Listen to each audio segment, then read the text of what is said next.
So in the mid-1980s, a theologian named James Carsey wrote this little book called Finite and Infinite Games, in which he defines these two kinds of games. Finite games, which have known players, fixed rules, and agreed upon objectives. Football, right? There's always a beginning, a middle, and an end. And the objective is to win the game. And then there's infinite games. Infinite games are defined as known and unknown players. You don't necessarily know who all the other players are. The rules are changeable. You can play however you want. And the objective is to perpetuate the game, to stay in the game as long as possible. We are players in multiple infinite games every day of our lives. There's no such thing as being the winner in your marriage.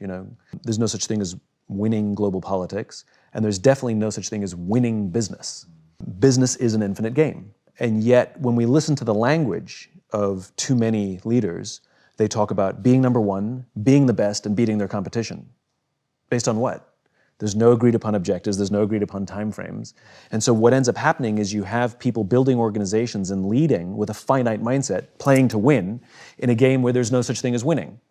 And when we play with a finite mindset in an infinite game, there's a few very predictable and consistent outcomes, amongst which include the decline of trust, the decline of cooperation, the decline of innovation, all of which contribute to the eventual demise of the organization itself.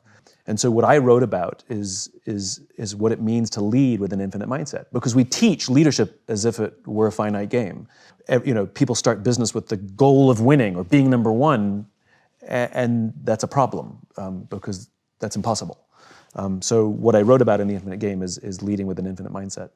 There's nothing wrong with revenues. There are two currencies in the infinite game, will and resources. Resources is money. You need money to stay in the game, but you need the will of the people as well. And the problem is that when we organize to win, that means the score is more important than the inspiration and motivation that people have to give their blood, sweat, and tears. And when we prioritize resources before will, that's a problem. I've never met a CEO that doesn't believe their people are important.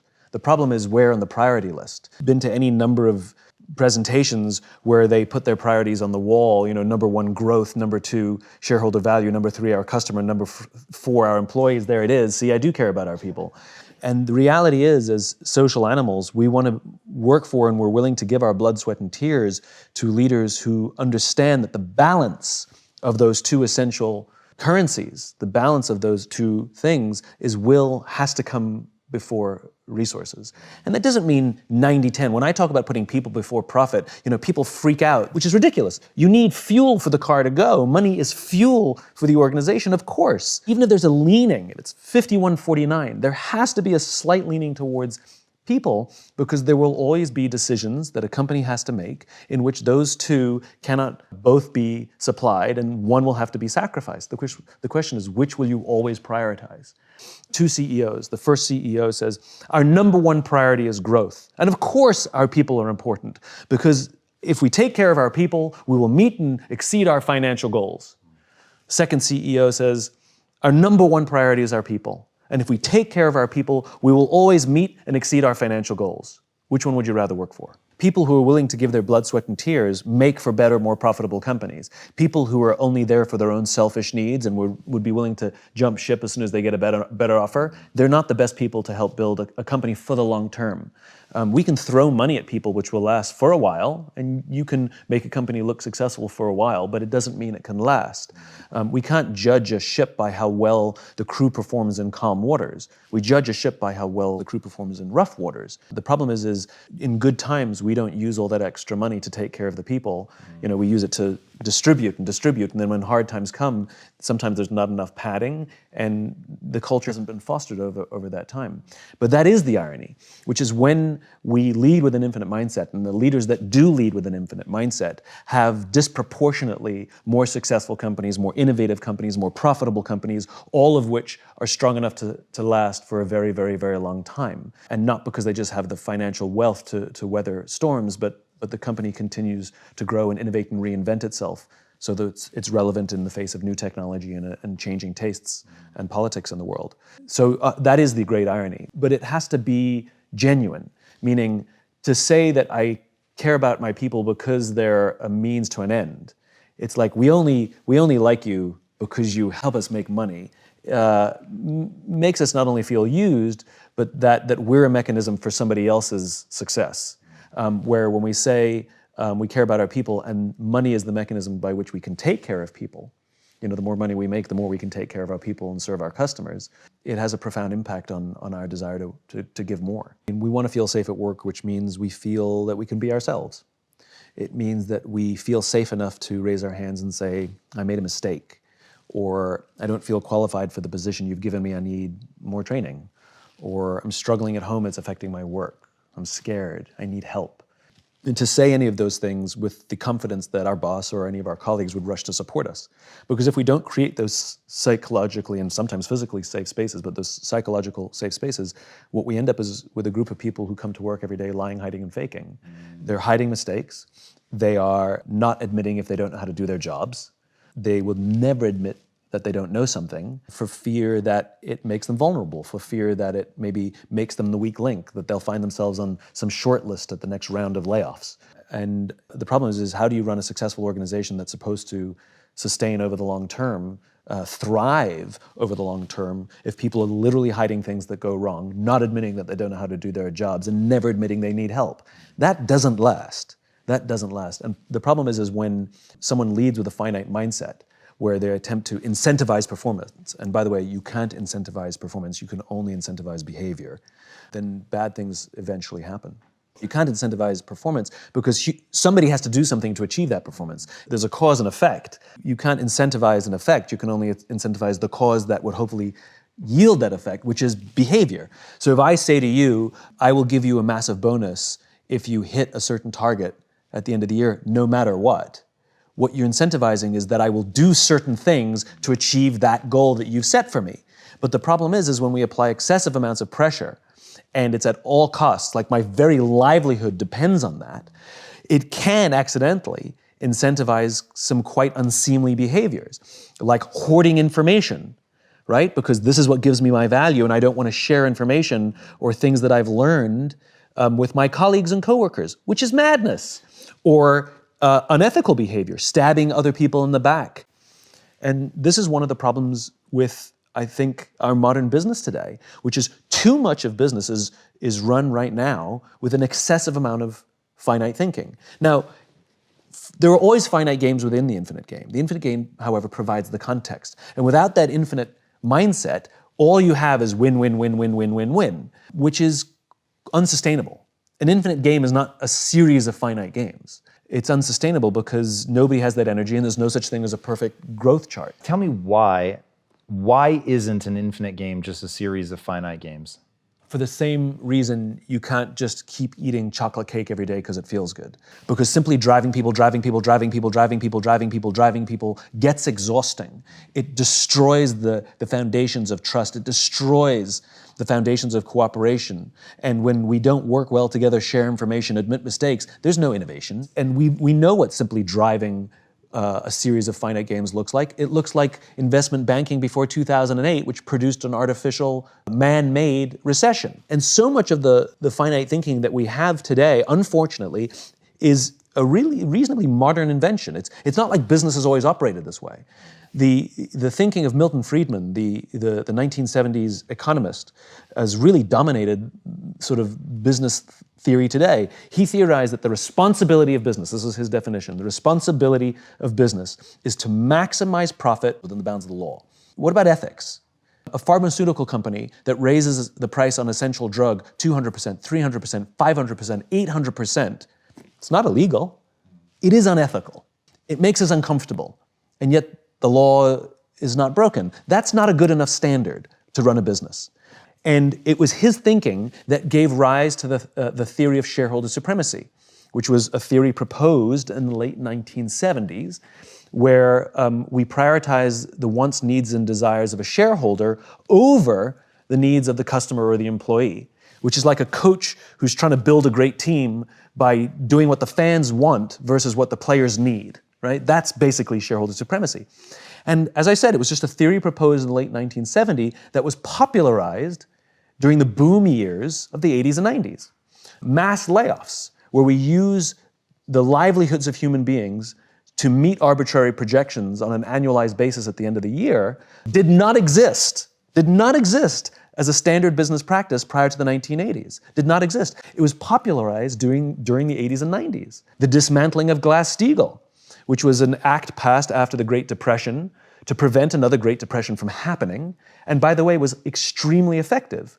Between the dismantling of the Glass-Steagall in the 80s and 90s and the Great Depression, there were a total of 0 stock market crashes. Since the dismantling, all in the name of corporate profit, we've had 3. We had the dot-com boom, Black Monday in 2008. In other words, when we play simply with a finite mindset, we actually do long-term damage to our own system that's supposed to benefit all of us. And I find that upsetting. We've seen the rise of Friedman's thinking, rather. And like I said, his theories dominate business today. And we feel it. Not only have we had those stock market crashes, but anybody who goes to work today, there's a general feeling of unease, especially if you work for a company that embraces annual or even quarterly layoffs to meet arbitrary projections. Keep in mind, a lot of the companies that employ mass layoffs are profitable, just not as profitable as they would like. It's not like they're losing money and they had to do this to save the sinking ship. That's something completely different. These are highly profitable companies that missed a projection, and so they laid people off so they could meet that projection. There's something fundamentally wrong with that. And we know it because we feel it at work. We see this decline of trust. We are not loyal to our companies anymore. Why would we be? They're not loyal to us. And leaders set the tone. So when companies are loyal to us, we will give loyalty back to them. When they're not loyal to us, why would we be loyal to them? I'm tired of CEOs telling me that millennials these days don't stick around very long. Well, why would they if you don't offer them any kind of loyalty back? And it's not for the people to prove to you that they're loyal, it's the other way around. Leaders set the tone. And so it's because of this general business theory that we've seen a steady decline, a steady erosion of loyalty in the business world today. We don't want to work at a company for 20 or 30 years, mainly because we're not sure we could. We're not sure that the company actually cares to keep us around that long. And so we constantly have our eyes open and we're constantly scanning. We come to work feeling uncomfortable that some of the decisions that are being made don't benefit the good of the employee, that it really benefits this artificial constituency that we call the shareholder, which is really just a bunch of institutional investors. There's this shareholder myth because there's been a steady decline of the middle class being involved in the stock market for years. And the whole point of the stock market was that we all get to share in the wealth that we helped build, because it's on the back of average Joe employees that produced the great wealth in the nation. And the whole point of the stock market, the genius of the modern day corporation, the genius of the public company, was that we all get to share in the wealth that we're helping produce. Unfortunately, over the course of the 80s and 90s, we've seen systems produced where we're seeing the general population, the middle class, actually be less included in that success. And the reason I wrote The Infinite Game was because I myself got tired of being told by people in positions of authority or people of extreme wealth that I was naive, that I don't understand how business works. And for many years, I believed them. I thought, maybe I am the dumb one. We all kind of feel that because they have the power, they have the authority, they have the money, they know more than we do, but we still go to work and feel uncomfortable. And it turns out that that discomfort, that gut feeling that says that there's something wrong here, turns out that the majority actually knows something. And to me, this is a world is flat moment, that the people who've learned to game the system, that this discomfort that we feel, we actually are right. They actually don't understand the game they're in. Business is an infinite game, and when you play with a finite mindset, lots of people suffer, including the companies that they themselves are trying to build. That's the great irony. The great irony is the way you build great companies is with an infinite mindset. The way you build great companies is by prioritizing people before profit. The way you build great companies is will before resources. Both things important, but there has to be this general leaning where we can feel, when we come to work and feel like we're part of something bigger than ourselves, where we feel that our work and our effort is worth more than simply the money we make. I got tired of being told I was naive. I got tired of being told that I don't understand how business works. And it turns out that me and the majority of people actually understand more. We may not understand the mechanics, but we understand that what's happening isn't right. It doesn't feel right. You can't show up to a game of basketball ready to play football. It's not going to go well. We overuse sports analogies in business, but sports has beginning, middle, and end. There actually is a finish line, right? We overuse the analogies. They're incorrect analogies. Running a business is the same as getting healthy. It's a lifestyle. Leadership is a lifestyle. An infinite mindset is a lifestyle. You can't get healthy by going to the gym for 9 hours. It doesn't work. But if you go every single day for 20 minutes, you'll absolutely get into shape, 100%. But I don't know when, and it's different times for different people. And leading is the same thing. You can absolutely have fitness goals. You can absolutely have finite goals within the infinite context of being healthy. But there's a practice that you have to do. You have to get enough sleep. You have to go to the gym. You have to eat well. You have to protect your relationships, because healthy relationships really matter to our health. And you have to do all those things vigilantly. And if you miss your health goal, it's okay. You keep working at it and you will hit it. Business is the same. Who says that you have to meet this goal on this arbitrary date? Now, it helps to drive and it's good to have incentives and we're very goal-oriented species. That's fine. But if we miss the thing, it's fine. We just keep working towards it. Like, they're guidance. They're not absolutes because they're arbitrary dates and arbitrary numbers. And even if you do hit your fitness goal, you don't get to stop working out. You have to keep going for the rest of your life. And this is what leading with an infinite mindset means. We will give a team a target, a goal, to hit by a certain time frame, usually a year, because that's usually when we pay taxes.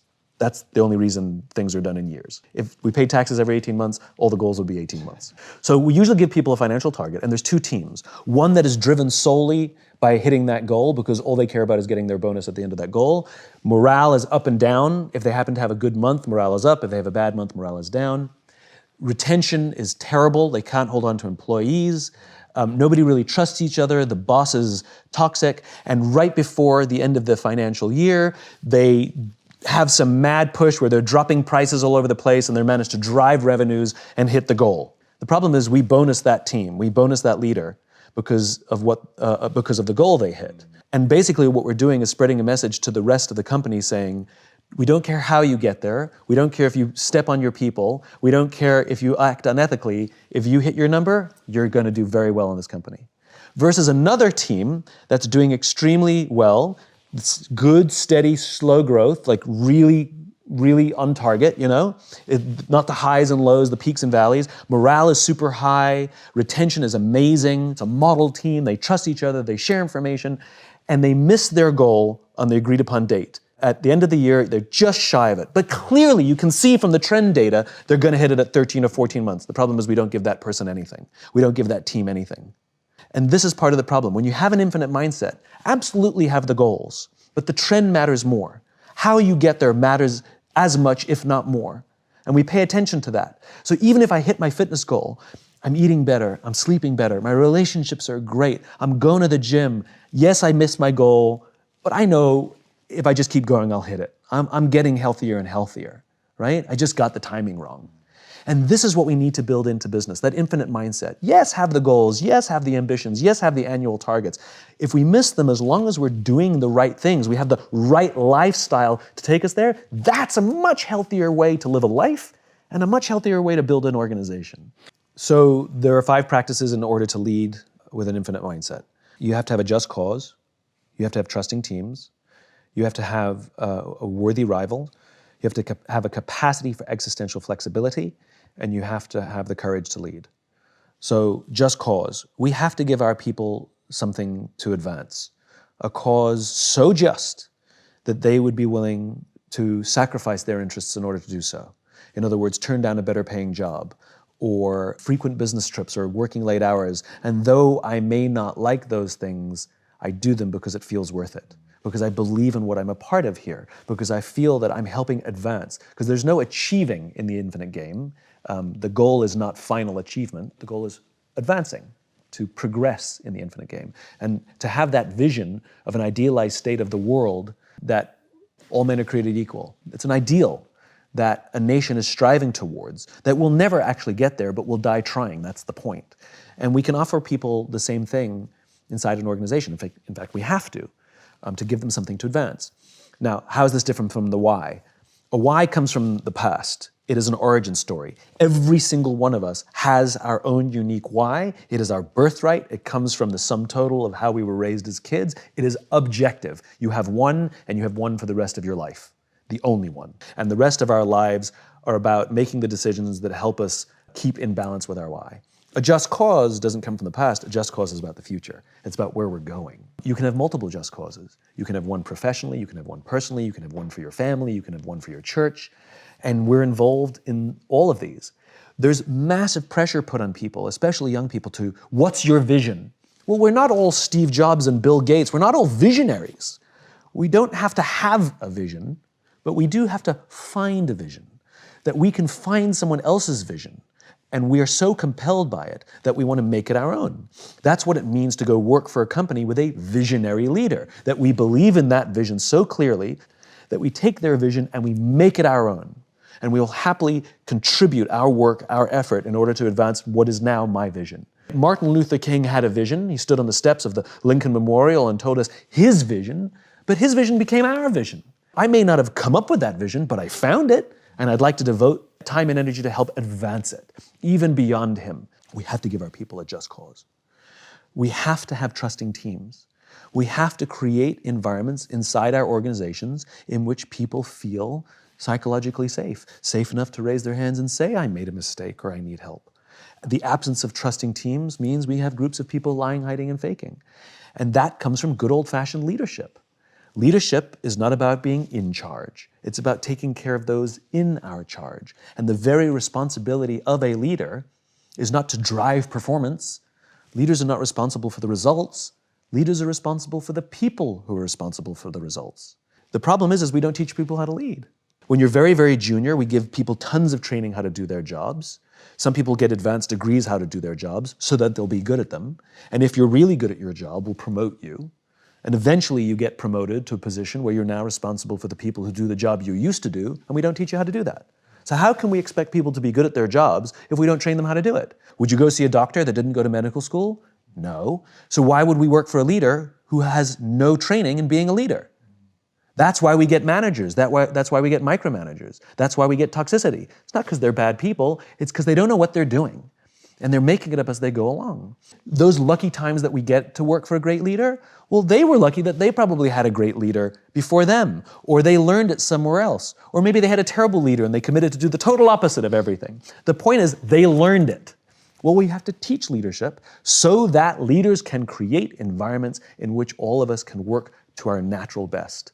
That produces trusting teams. What does it mean to be a great parent? Like, I don't have 5 things to be a great parent. It's a lifestyle, and it comes number 1 with the commitment that I'm responsible for the life of another human being, the growth of another human being. The closest thing to leadership is parenting. You have to be an infinite student of parenting. You know, you want to be a parent, you ask your friends, you ask your own parents, you join groups, you read magazines, you watch talks, whatever it is, you're constantly consuming how to deal with this constantly changing challenge of being a parent. And it's ups and downs and successes and failures, you know, and that's what it is. Leadership is the same. Great leaders are students of leadership. No matter how achieved they may be, they're still learning. And it's a lifestyle. It's the lifestyle of what I need to do to look after people, which includes things like listening, learning how to give and receive feedback, learning how to have effective confrontations, how to discipline when necessary in a way that's constructive, roam the halls, get to know people, learning what it means to ask somebody questions. How do you ask questions? Some people are naturally good at being curious about other human beings, and some people are uncomfortable because they're introverts or whatever, socially awkward, but we can learn. How do you learn to remember people's names? Oh, I'm bad at names. No, you've just decided you're bad at names. We can learn to be good at names so that when we walk down the hall and say, hey, Tom, oh my God, he remembers my name. It's a nice feeling. It's a lifestyle. It's a lifestyle. There are many, many things we have to do and constantly work on to be a great leader, to create that environment. So there's another guy who does what I do. He's extremely well respected. He does extremely good work.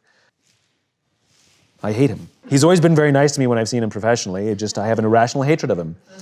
And whenever his name comes up, it drives me nuts. Like, people bring it, like, we hired him, and I was like, good. You know?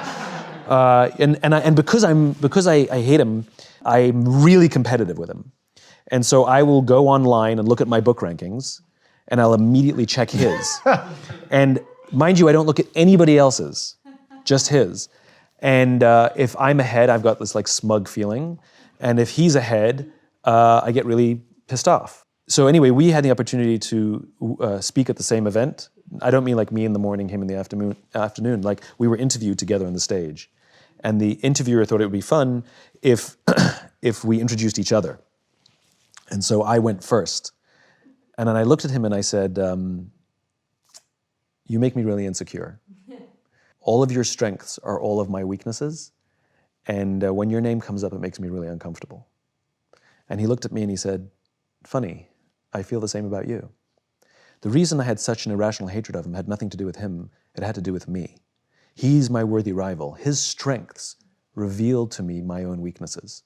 And instead of confronting and taking a hard look at myself and evaluating those weaknesses and working on those weaknesses, it was much easier to take all of that negative energy and direct it towards him. In other words, to be competitive, to want to beat him.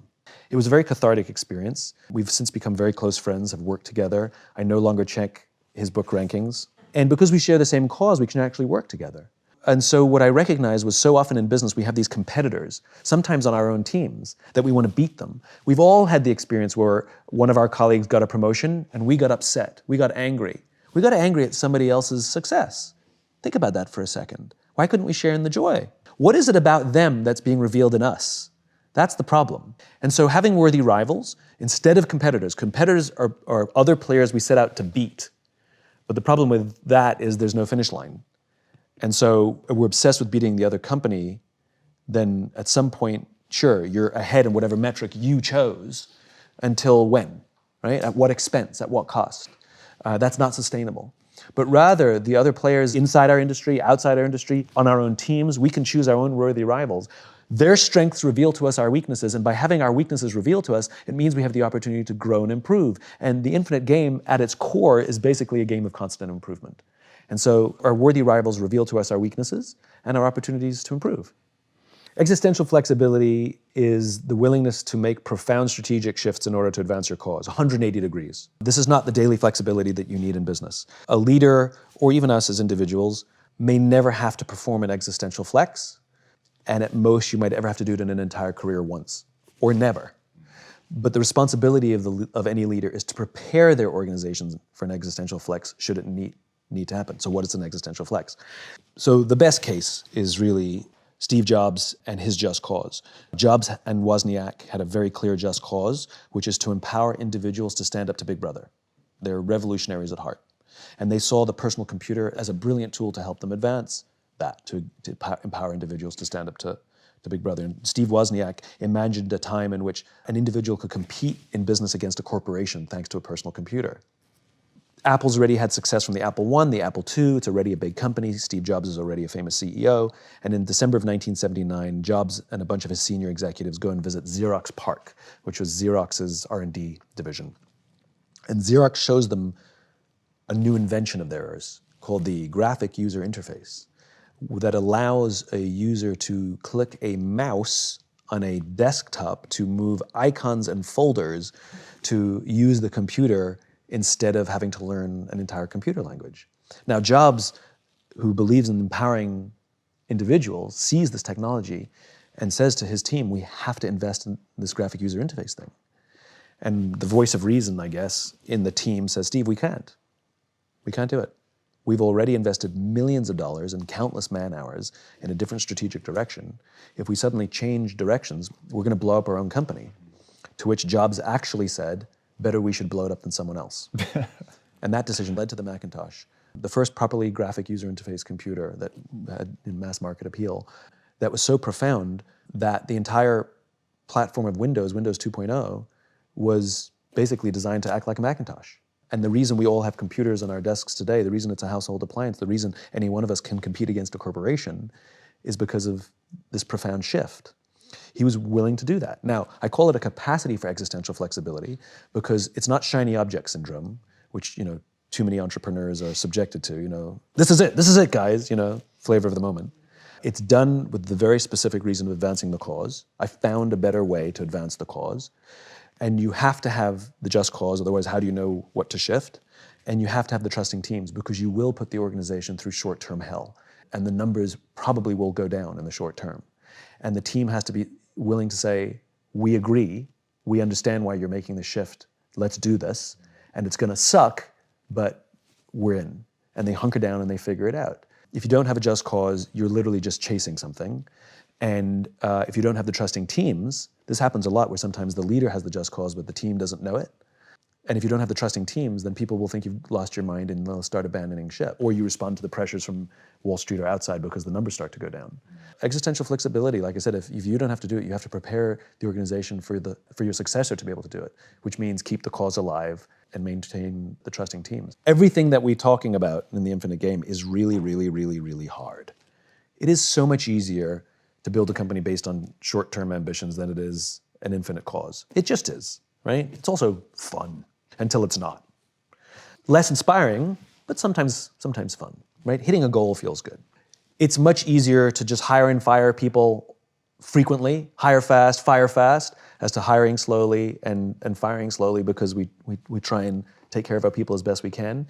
It's hard to build teams. All of that stuff we talked about leadership, like what am I supposed to do to build a trusting team? Well, I wish I could give you a list of 5 things. It's really, really hard to be a parent.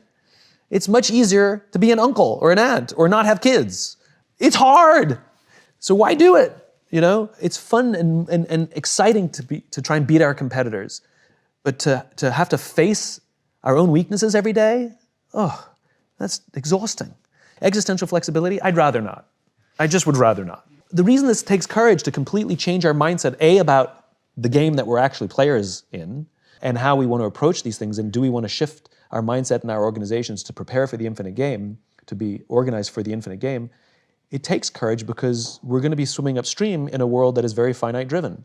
You know, the pressures on us are overwhelming from Wall Street or our own egos or from internal incentive structures or our bosses, whatever it is. The pressures are overwhelming for us to play the finite game.